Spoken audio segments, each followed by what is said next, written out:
Hello students, दृश्य success academy online classes में एक बार पुनः आपका स्वागत है। मैं विशाल सर एक बार पुनः आपका स्वागत करता हूं।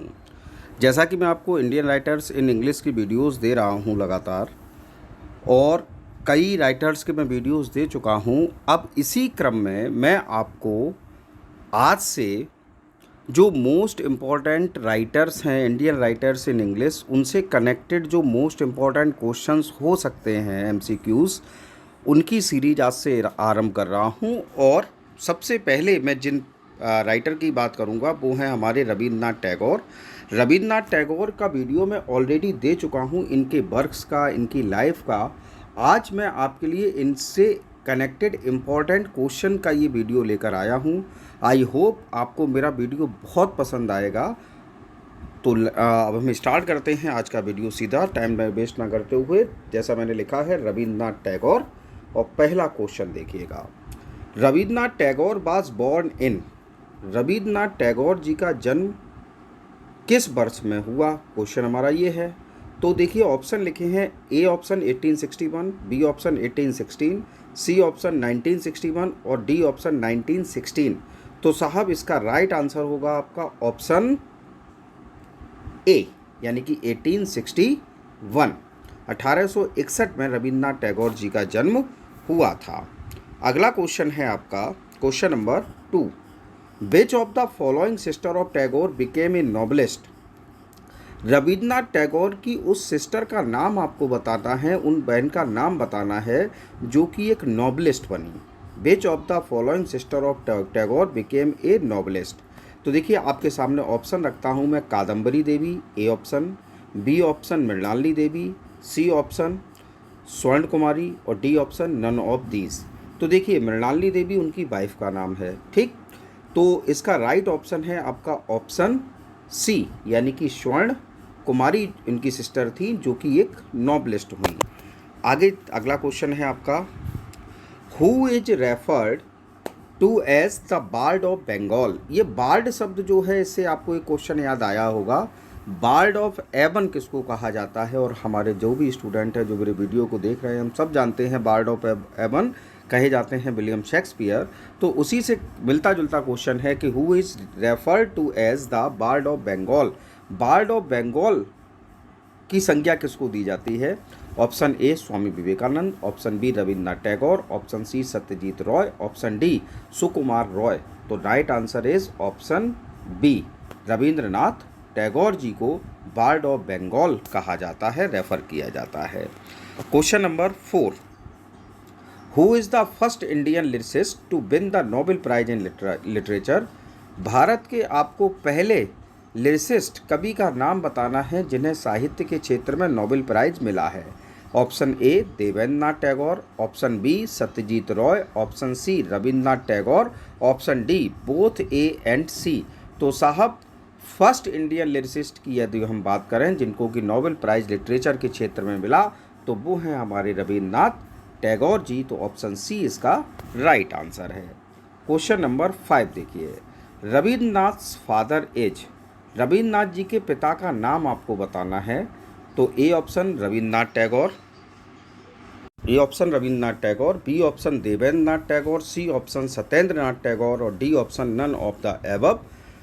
तो रवींद्रनाथ जी के फादर का नाम देवेंद्रनाथ टैगोर, ये आपका ऑप्शन बी जो है वो राइट आंसर है। अगला क्वेश्चन है आपका क्वेश्चन नंबर 6। क्वेश्चन नंबर 6 है, Tagore's mother's name is. Rabindranath Tagore की माँ का नाम आपको बताना है। Option A Bhubaneswari Devi, option B Sarada Devi, option C Prabhavati Devi, option D Mrinalini Devi.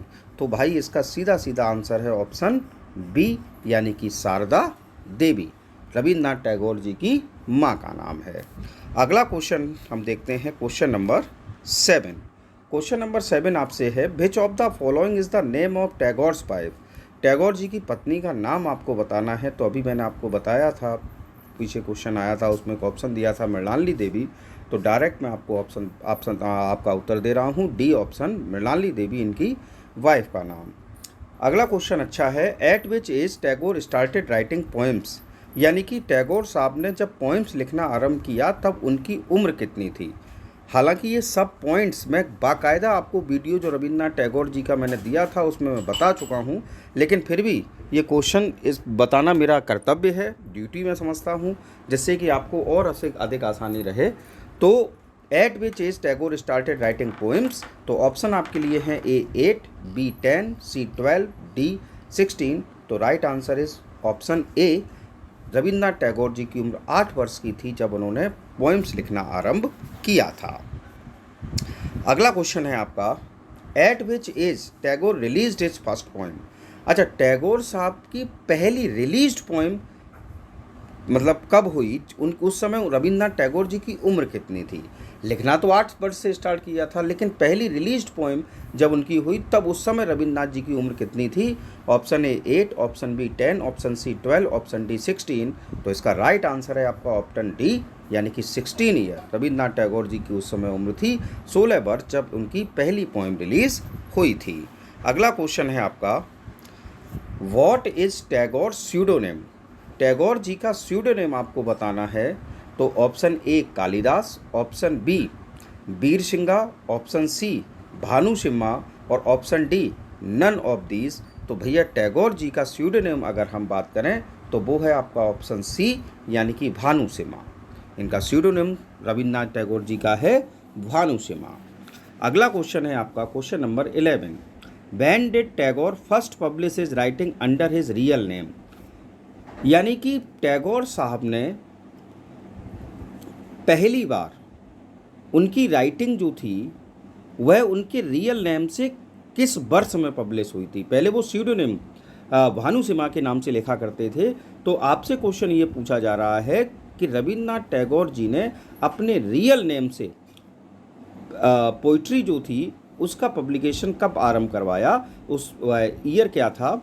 तो option A 1870, option B 1872, option C 1877, option D 1880। तो भैया इसका राइट आंसर होगा आपका ऑप्शन सी, 1877 में रविन्द्रनाथ टैगोर जी ने अपनी जो उनकी फर्स्ट पब्लिश राइटिंग थी उनके रियल नेम के साथ वह पब्लिश हुई थी। तो ईयर था 1877। अगला क्वेश्चन है अब इसी क्रम में क्वेश्चन नंबर हमारा 12। तो क्वेश्चन नंबर 12 जो है वो है, for which of the following book Tagore got the Nobel prize. नीचे लिखी हुई 4 पुस्तकों में से किस पुस्तक के लिए टैगोर साहब को नोबेल प्राइज मिला था। तो पहला है घरेबेर, दूसरा है चोकरवाली, तीसरा है डाकघर और चौथा है गीतांजलि। तो ऑप्शन डी जो है गीतांजलि, इसके लिए रविन्द्रनाथ टैगोर जी को साहित्य के क्षेत्र में नोबेल प्राइज मिला है। Question number 13, in which year Tagore got the Nobel prize. किस वर्ष में टैगोर साहब को नोबेल प्राइज मिला। A option 1910, B option 1913, C option 1916, D option 1990। इस प्रश्न का जवाब आप लोग मुझे कमेंट बॉक्स में दें। Now the next question is, Gitanjali is a. Gitanjali है क्या है, book of short story, short story की एक पुस्तक, बुक ऑफ पोएम्स कविताओं की एक पुस्तक, बुक ऑफ ए स्टोरी किसी एक कहानी की किताब, या नन ऑफ दीज या इनमें से कोई नहीं। तो साहब गीतांजलि जो है वो है आपकी बुक ऑफ पोएम्स, यानी कि ऑप्शन बी आपका राइट आंसर है। Question number 15, how many poems are there in Gitanjali that is written in Bengali.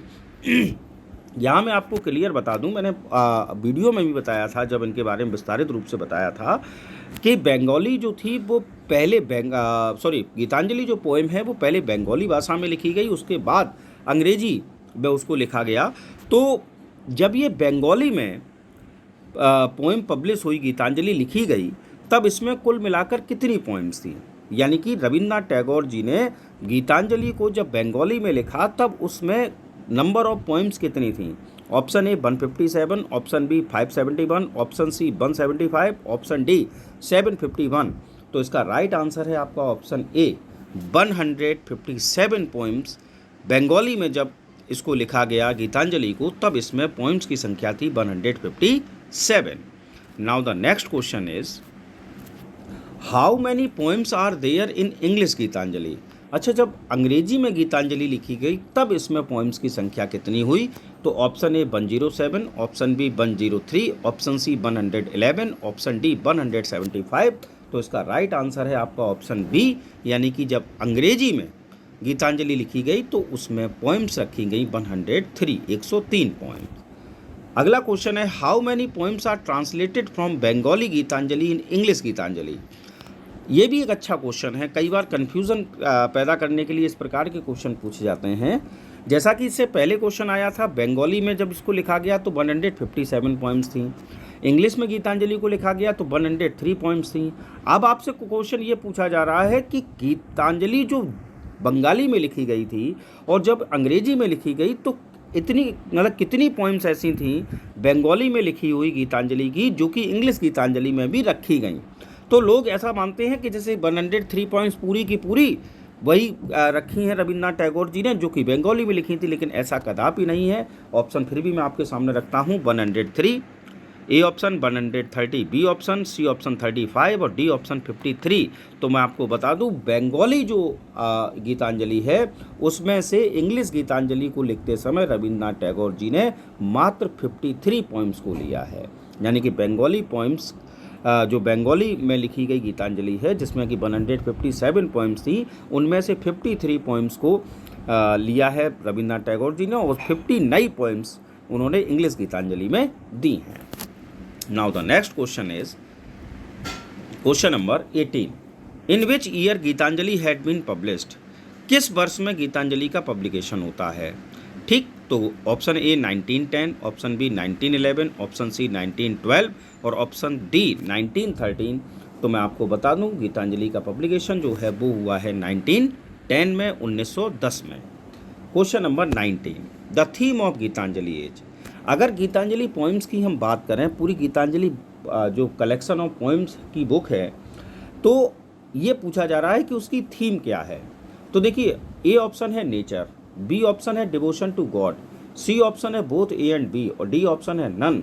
तो मैं आपको बता दूं गीतांजलि जो है वह नेचर और डिवोशन टू गॉड इन दो थीम्स पर लिखी गई है, यानी कि प्रकृति की सुंदरता और प्रकृति के बारे में लिखा है रविन्द्रनाथ टैगोर जी ने, और ईश्वर के प्रति आप कह सकते हैं डिवोशन को ध्यान में रखते हुए गीतांजलि की पोइम्स को लिखा गया है।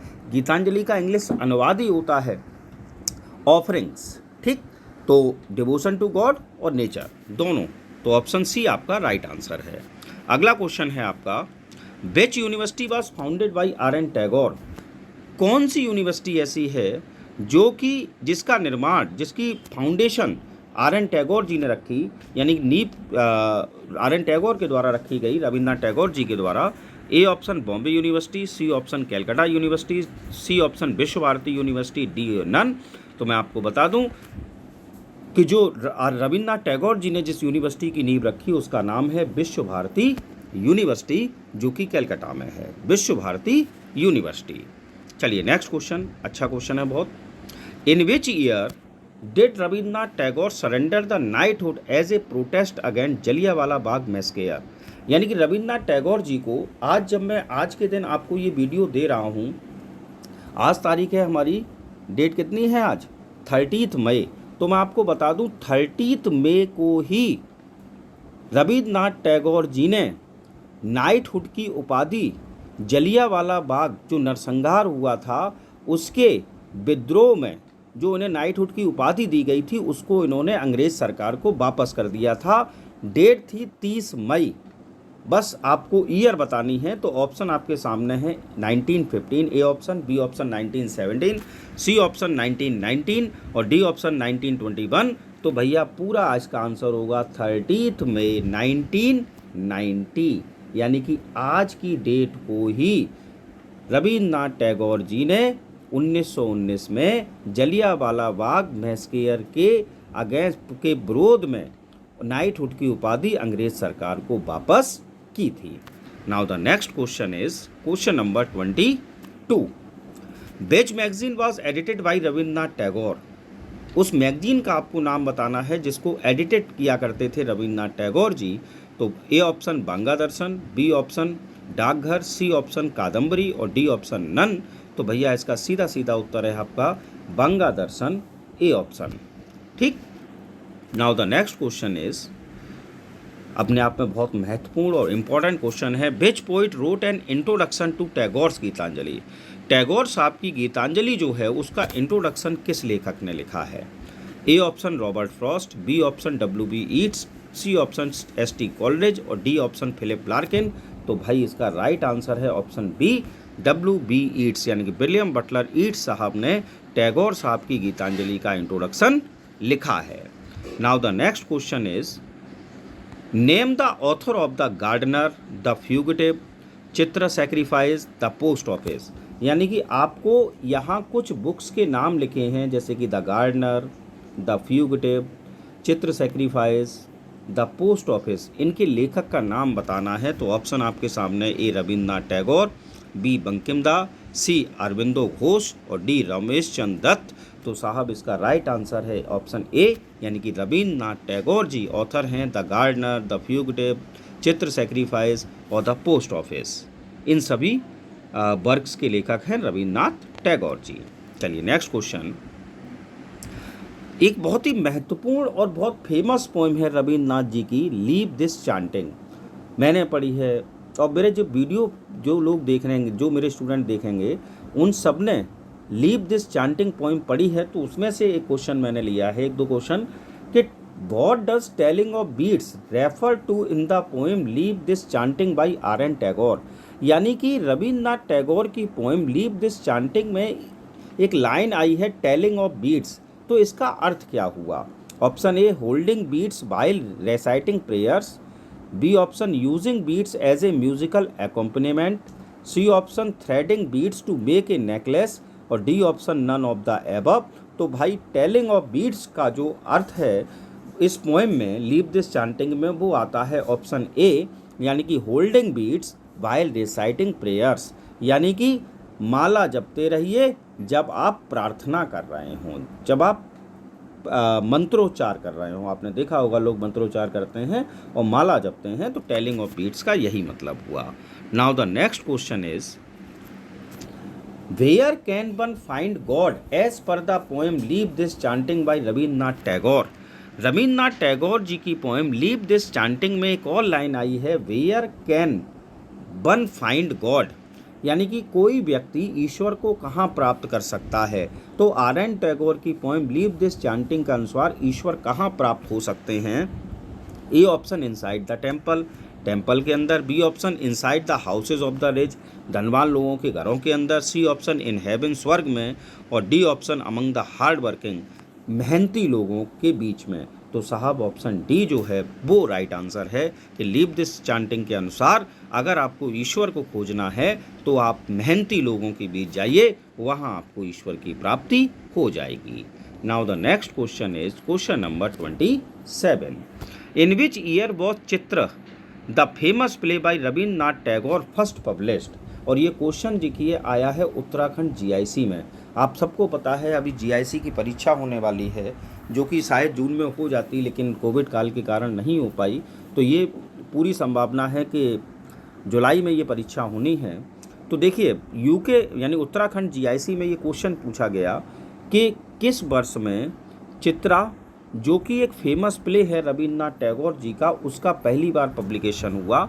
ऑप्शन आपके सामने रखता हूँ, A option 1911, B option 1912, C option 1913 और डी ऑप्शन 1915। तो भैया राइट आंसर है आपका ऑप्शन सी, 1913 में इसका पहली बार पब्लिकेशन हुआ था इस प्ले का, जो कि रविन्द्रनाथ टैगोर जी ने लिखा है। Now the next question is, how many novels Rabindranath Tagore wrote. Rabindranath Tagore ji ने कुल मिलाकर अपनी लाइफ में कितने नॉवेल्स लिखे? A option 10, B option 11, C option 12, D option 13। तो भैया इन्होंने अपने जीवन काल में कुल मिलाकर 12 नॉवेल्स लिखे हैं। अगला क्वेश्चन है question number 29, in which year Rabindranath Tagore was rewarded A knighthood. यानी कि जैसा कि अभी मैंने आपको बताया था कि 30 मई 1919 को रविन्द्रनाथ टैगोर जी ने जलियांवाला बाग जो नरसंहार हुआ था उसके विरोध में नाइटहुड की उपाधि वापस कर दी थी। तो अब आपसे क्वेश्चन ये पूछा जा रहा है कि आखिरकार रविन्द्रनाथ टैगोर जी को नाइटहुड की उपाधि मिली कब थी? तो A option 1912, B option 1913, C option 1914 और डी ऑप्शन 1915। तो भैया इसका राइट आंसर होगा डी 1915, यानी कि रविन्द्रनाथ टैगोर जी को 1915 में नाइटहुड की उपाधि से सम्मानित किया गया था। नेक्स्ट क्वेश्चन है आपका, who was called an exponent of Bengali Renaissance, यानी कि किसको बंगाली रेनेसा का एक्सपोनेंट मुखिया कहा जाता है। तो ए बंकिम चंद्र चटर्जी, बी आर.एन. टैगोर, सी स्वामी विवेकानंद और डी नन। तो साहब बंगाली रेनेसा का एक्सपोनेंट जो है वो रविन्द्रनाथ टैगोर जी को कहा जाता है। Now the next question is, who wrote the religion of man. एक वर्क है साहब रिलीजन ऑफ मैन, उसकी रचना किसने की। तो भैया देखो आर.एन. टैगोर, स्वामी विवेकानंद, बंकिम चंद्र चटर्जी या नन। तो इसका सीधा सीधा आंसर है आर.एन. टैगोर के द्वारा लिखा हुआ वर्क है द रिलीजन ऑफ मैन।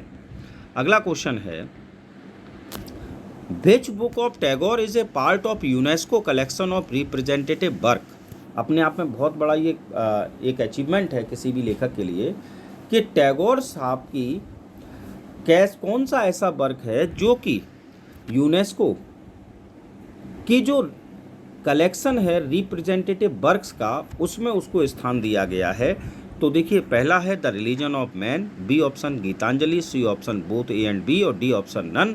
तो आपको मैं बता दूं रविन्द्रनाथ टैगोर जी के द्वारा लिखी गई गीतांजलि जो है वह UNESCO collection of representative works में का एक हिस्सा है। ठीक, तो गीतांजलि इसका राइट आंसर है। Now the next question is, which type of work is गोरा रिटन बाई रविन्द्रनाथ टैगोर। रविन्द्रनाथ टैगोर जी का एक वर्क है गोरा। तो आपसे ये पूछा जा रहा है कि गोरा किस प्रकार का वर्क है, ड्रामा है, नॉवेल है, कलेक्शन ऑफ पोइम्स है या नॉन फिक्शनल वर्क है।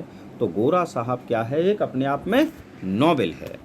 अगला क्वेश्चन है, विच type of work is the post office. एक और इनका वर्क है रविन्द्रनाथ टैगोर जी का पोस्ट ऑफिस, डाकघर इसको हम कहेंगे हिंदी में।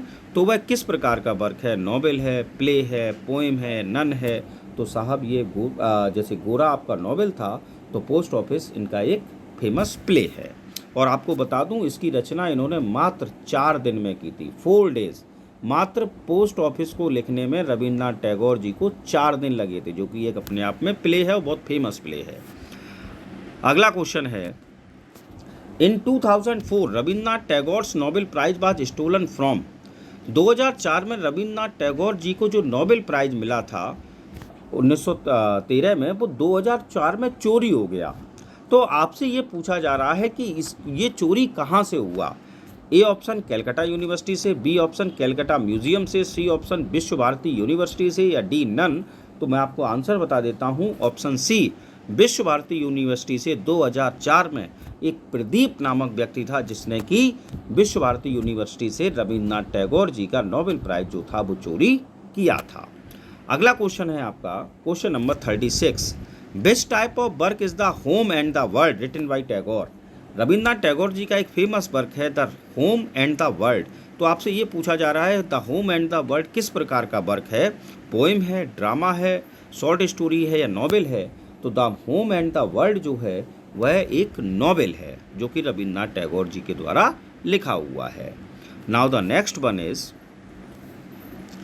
From which work of Tagore Bangladesh national anthem is taken. हम सबको पता है रविन्द्रनाथ टैगोर जी के द्वारा लिखा गया जनगण मन जो कि हिंदुस्तान का, भारत का हमारा राष्ट्रगीत है और नेशनल एंथम है। इसी प्रकार से रविन्द्रनाथ टैगोर जी ने के एक और गीत, ठीक है ना, और लिखा जो कि बांग्लादेश का नेशनल एंथम है, राष्ट्रगान है, सॉरी राष्ट्रगान की बात कर रहा हूँ, नेशनल एंथम जो कि राष्ट्रगान है बांग्लादेश का। भारत का राष्ट्रगान हम सब जानते हैं जनगण मन, उसको भी रविन्द्रनाथ टैगोर जी ने लिखा। तो बांग्लादेश का जो राष्ट्रगान है जिसको रविन्द्रनाथ टैगोर ने लिखा वह रविन्द्रनाथ टैगोर के कौन से वर्क से लिया गया है, ये आपका क्वेश्चन है। A option Gitanjali, B option the home and the world, C option Gora और D option my golden Bengal. तो मैं आपको बता दूं ऑप्शन डी जो है वो आपका राइट आंसर है, माई गोल्डन बंगाल, जो कि रविन्द्रनाथ टैगोर जी का एक फेमस वर्क है। उसमें शुरुआत की 10 लाइन्स जो हैं जो रविन्द्रनाथ टैगोर जी ने लिखी वह बांग्लादेश की नेशनल एंथम के रूप में आज गाई जाती हैं, राष्ट्रगान के रूप में गाई जाती हैं। Question number 38, in which year Rabindranath Tagore established विश्व भारती यूनिवर्सिटी? किस वर्ष में रविन्द्रनाथ टैगोर जी ने विश्व भारती यूनिवर्सिटी की स्थापना की थी? तो option A 1920, option B 1921, option C 1922, option D 1923। तो भाई विश्व भारती यूनिवर्सिटी की स्थापना जो है वो रविन्द्रनाथ टैगोर जी ने 1921 में की थी। Now the next question is question number 39। Question आपका पूछा गया, which period is known as Sadhana period in Rabindranath Tagore's life?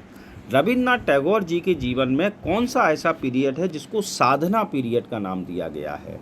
तो ऑप्शन ए 1891 से 1895 तक, 1885 से 1890 तक, 1894 से 1899 तक, या 1895 से 1900 तक। तो भैया इसका राइट आंसर है आपका ऑप्शन ए 1891 से लेकर 1895 तक का रविन्द्रनाथ टैगोर जी का जो पीरियड है जो लाइफ का, उसको साधना पीरियड के रूप में जाना जाता है। अब लास्ट क्वेश्चन की अगर हम बात करें तो आपका लास्ट क्वेश्चन आता है क्वेश्चन नंबर 40। क्वेश्चन नंबर 40 है, which is the autobiographical work of Rabindranath Tagore? आपको रविन्द्रनाथ टैगोर जी के आत्मकथनीय यानी कि ऑटोबायोग्राफिकल वर्क का नाम बताना है। Option A my reminiscence, be the parrots training, see the patriot, और डी द जज। तो इसका राइट आंसर है आपका ऑप्शन ए। तो ये मैंने आज की वीडियो में आपको 40 क्वेश्चन दिए हैं रविन्द्रनाथ टैगोर से कनेक्टेड, जो कि बहुत महत्वपूर्ण हैं, जिनसे कनेक्टेड क्वेश्चन पूछे जाते हैं और आगे भी पूर्ण संभावना है कि इनसे कनेक्टेड क्वेश्चन पूछे जा सकते हैं इन्हीं में से। तो इसलिए मैं आपको ये वीडियो लेकर आया। आई होप आपको मेरा वीडियो पसंद आया होगा। यदि आपको मेरा वीडियो पसंद आया हो तो प्लीज़ लाइक, कमेंट और शेयर अवश्य करें, और यदि अब तक आपने मेरा चैनल सब्सक्राइब नहीं किया है तो please subscribe my channel. Thanks for watching. Stay home, stay safe.